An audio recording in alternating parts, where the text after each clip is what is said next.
और बरेली हिंसा पर सीएम योगी आदित्यनाथ का बयान सामने आया। कहा मौलाना भूल गया है उत्तर प्रदेश में किसका शासन है। 7 पीढ़ियां दंगा करना भूल जाएंगी। सीएम योगी ने कहा पहले त्योहार पर दंगा उत्पात होता था, लोगों की बुरी आदतें जाती नहीं है, ऐसे लोगों की डेंटिंग पेंटिंग जरूरी है।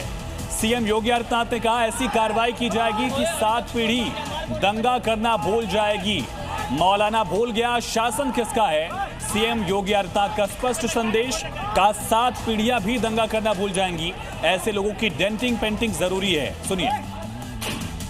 पर्व और त्योहारों के दौरान आपने देखा होगा जब भी पर्व और त्योहार आते थे उत्पात शुरू हो जाती थी। अब उत्पातियों और उपद्रवियों को पता लगेगा कि 7 पीढ़ियां याद आएंगी उनको,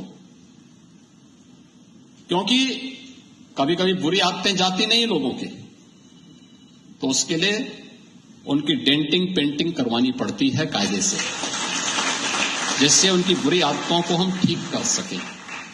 और यही डेंटिंग पेंटिंग आपने देखा होगा कल बरेली के अंदर मौलाना भूल गया कि शासन किसका है।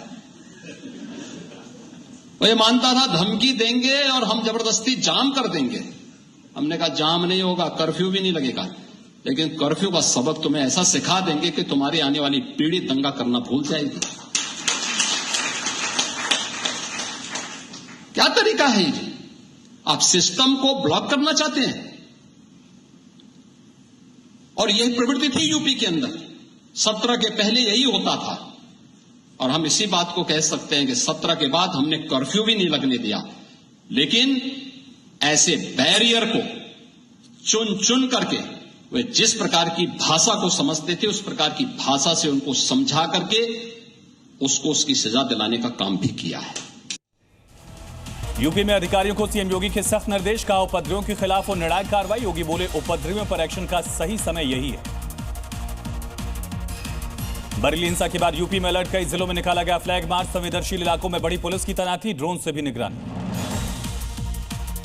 बरेली हिंसा मामले में एक्शन में योगी फोर्स। मौलाना तौकीर रजा को किया गया हाउस अरेस्ट। तौकीर रजा ने हिंसा के लिए पुलिस प्रशासन को ठहराया जिम्मेदार। बोले पुलिस ने खुद ही किया फसाद। हरियाणा के पलवल में हिंदू लड़की को मस्जिद में बनाया बंधक, मौलवी पर छेड़खानी का आरोप। जबरन धर्म परिवर्तन कराने की भी कोशिश, आरोपी मौलवी गिरफ्तार। गोरखपुर के दीपक हत्याकांड मामले में यूपी एसटीएफ ने मुख्य आरोपी जुबैर को मुठभेड़ में किया ढेर। 1 लाख का इनामी जुबैर रामपुर में मारा गया। गुरुग्राम में बड़ा सड़क हादसा, बेकाबू था डिवाइडर से टकराई। हादसे में 5 लोगों की मौत। दिल्ली जयपुर हाईवे पर हादसा फ्लाईओवर के पास हुआ। आज ओडिशा के दौरे पर आएंगे प्रधानमंत्री मोदी। अमृत भारत एक्सप्रेस को दिखाएंगे हरी झंडी। 1700 करोड़ रुपए की रेलवे परियोजनाओं का करेंगे उद्घाटन। बिहार चुनाव में केंद्रीय गृह मंत्री अमित शाह की सीमांचल को साधने की तैयारी। आज समस्तीपुर और अररिया में बीजेपी के क्षेत्रीय कार्यकर्ताओं के साथ करेंगे बैठक। आज बहराइच में भेड़िए के आतंक वाले इलाके का हवाई सर्वे करेंगे मुख्यमंत्री योगी आदित्यनाथ। पीड़ित परिवारों से भी मिलेंगे सीएम योगी। दिल्ली के मंगोलपुरी में एक छात्र की हत्या, स्कूली बच्चों में आपस में हुआ था झगड़ा, मामले की जांच में जुटी पुलिस।